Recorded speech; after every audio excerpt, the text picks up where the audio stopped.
welcome back to the channel. If you're new here, please like, subscribe, turn on your post notification and join today's shit. Now I hope we have fun with this video. So like you saw on the thumbnail, I'm going to be talking about triggers, emotional triggers, basically, because I promised myself that no matter how long it takes me to start a YouTube channel, I'm going to be talking about what I experienced during that whole lockdown, COVID, the strict lockdown and all of that, because I didn't really know that I could be that person. And well, I'm going to be talking about it just in case, or I just go through something like that again. I'm going to look back to the video and all of that.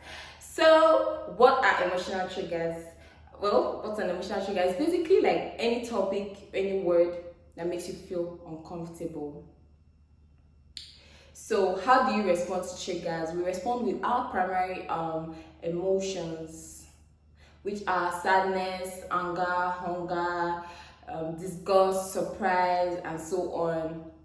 So just like to give a just like a background to it, according to Mark Mason in his book Everything is Fuck, he says that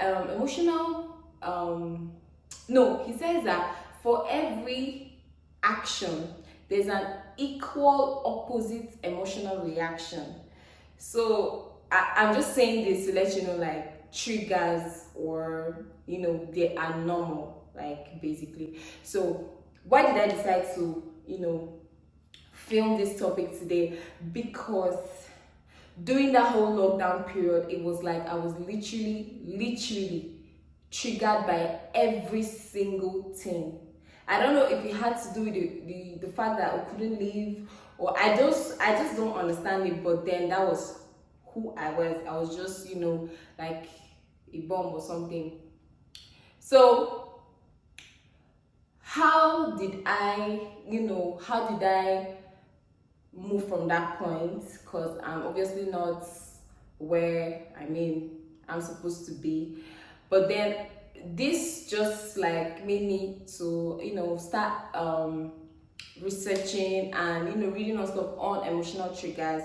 And I realized that emotional triggers usually have a foundation, usually have like a deep root somewhere where the trigger is coming from. So it's not necessarily about the topic, the person, or the word. It's more like about you and probably what you have experienced with that particular topic, or just something about it that is just there. So when it comes up, it's like you are triggered, not necessarily from what the person is saying, but because of what you have or what you have experienced with that. So I'm going to just give like a little story. So during this whole COVID thing, I joined this a group of people. It is called Spaceman Radio, or it was called Spaceman Radio, just to keep up company, because it was like nobody was doing anything. So we usually like meet on Zoom and talk about like certain topics, difficult topics, talk about stuff, different opinions, different ideas, and it was fun. So one day a particular topic was raised and I was triggered as usual. Now usually I'm triggered, but on recurring stuff, like it must have happened, but then this was just like and it gets the topic. It was this generation. And it was like, it was not that I was wrong to be triggered, or it was not like what I was saying was wrong. It was more of why was I triggered in the first place. But I realized that topic is a little bit sensitive for me, because when you talk about like this generation, weird, right? We talk about like this generation, is more like I put myself in it. So instead of me to be listening to what you're saying about this generation, it's more like I'm listening to what you're saying about me. So that's how. But as usual, I had to like think deep, and I realized that in the past, when people are talking to me or something like that and refer to this generation, it's more like they're referring to me personally. So it's like when everybody else is talking about it, it's like I put myself in the generations. It's like I'm talking about me.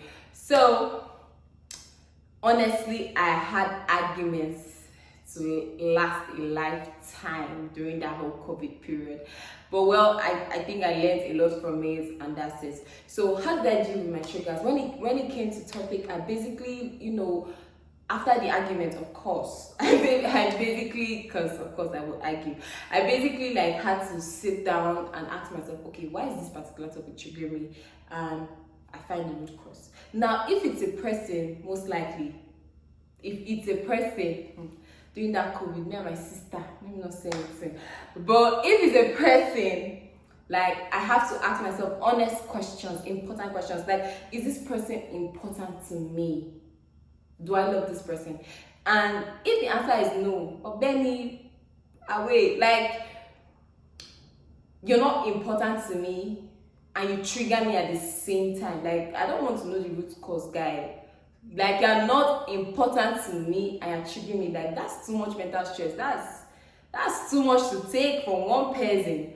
So basically, I do it with the person. Now, if the person is important to me, or if I notice that I actually genuinely like this person, I love this person is family, this person's relations, this person's a friend, what do? I ask myself, why am I triggered by this person? Since I love the person, since the person is like important to me, why am I triggered? So most times I came to the final conclusion that there is a root cause, an unresolved emotion deep down. Maybe along the line, the person said something to me before, the person had done something before, and it's now like accumulated, and everything the person says, I'm triggered. Even when I'm not supposed to be triggered, it's just supposed to be an opinion, like, but then I'm triggered. So most times it's an unresolved emotion. So I ask myself, can these emotions be resolved? Now I'm going to be very honest with you. There are some emotions that cannot be resolved at the time. Of course, everything is possible with time. At that time. So I wouldn't bug myself to say, okay, let me do that. If I'm always honest with myself. If I'm being honest with myself and I know that, at this time I cannot resolve these emotions, can I sweep it under the carpet? That's the next question. Can I overlook it? Can I, sweep it under the rug? Can I roll with this person because I love the person? How important is the person to me that I'll let this emotion aside and literally just enjoy the relationship with the person? And that's basically what I do. Either I ignore it or I resolve it, and that's it. Another thing I ask myself, after seeing certain things and reading certain things, I just ask myself, like, if I'm going to react now, is it going to be a negative or positive reaction? If it's negative, why should I react? If it's positive, okay, all right, let's do this. But then most of the times I end up asking myself, at the end of the day, I notice that these topics and these people, I'll just ask myself, is this person even worth my reaction? Like, this thing I haven't seen, is it even worth me replying you? Well, I'm being honest. And most of the time, if it's no, I laugh it off. Like, that's my next way. I will just be laughing. And that's it. Now, I realized that since we are all triggered, how do I best deal with triggers? I read, and I've seen it, how to best deal with triggers is to respond to it and not to react to it. So it is written that emotionally intelligent people tend to respond to triggers rather than react. Who's an emotionally intelligent person? Someone that can, handle their emotions, keep their emotions in check, irrespective of how they feel at the time. So, which I'm not an emotionally intelligent person right now. So that's what they do. My final thing I did, or my final step, or what I did last, was taking strolls. Now, taking strolls is like, it worked best for me, because whenever I take strolls, either I play songs or I don't. If I'm playing songs, I just like misbehave on the road, act out, and I come back feeling like I'm brand new. Then if I'm going without phones, it's like I constantly like keep talking to myself. Like most of the times I'm just walking and I'm talking to myself, and before you know it, when I'm back from that stroll, it's like I'm a new being. Like I've been factory setting, and that's basically it. So this is all I wanted to document, this is all I wanted to share, this is all I don't know why I'm slapping my tie, but this is all I wanted to share. And I know I was talking too much on this date. I know you did all the listening. I hope I get to listen to you one of these days, probably on a live, YouTube live or something. And thank you for coming. Thank you for listening. My babies, always remember to stay positive. That's the best way to approach life. Do stay positive. We'll see in our next video. That reminds me, please subscribe. Please turn on your post notification.